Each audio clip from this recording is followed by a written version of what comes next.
My first role as an executive chef really taught me how you want to set up your restaurant and the financials behind it. The type of food I decided to end up doing was something that I learned in New York. I knew that I wanted to go back into fine dining and more chef-driven type of food to kind of satiate my creative and craft side of being a chef. I wanted Lazy Betty to be a tasting menu restaurant because the format allows you to really curate the experience. The price point also allowed me to staff and procure the ingredients that I wanted to work with.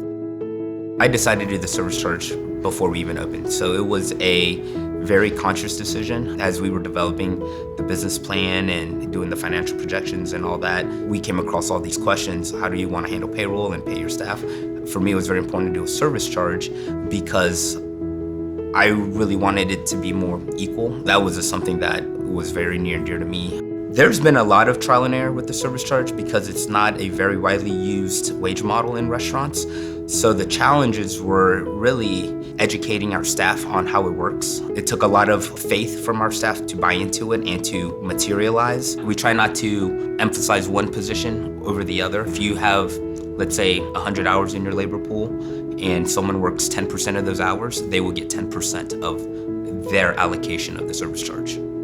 The way it impacts our restaurant is that we have less turnover. Yeah, I think a lot of restaurants, one big issue is, especially post-COVID, the labor market is very tight. I think our staff really likes knowing that they're gonna make a certain amount of money.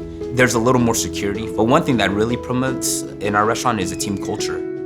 My hope for the restaurant industry in 5 to 10 years is that it can be a viable place for people to make a living and provide for their families. I think decades ago, it was something that you could actually lean on if you're a family trying to raise kids.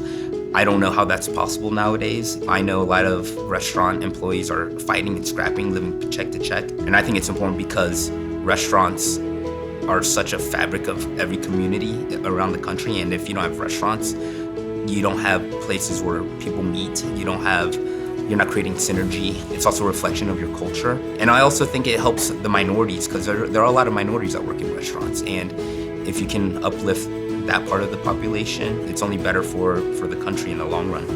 I think 7 Shifts helps our staff because it is a great medium for your employees to communicate with upper management on staffing issues, and it's also great in facilitating communications. You can do your little announcements on 7 Shifts, which is great. Because 7 Shifts is so easy to use, it allows, especially my managers, more time to just focus on the day-to-day. They can train staff more, they can work on steps of service. The kitchen managers can focus on actually producing better food, putting more attention to areas of the restaurant that deal with actual operations and not being stuck behind a computer as long.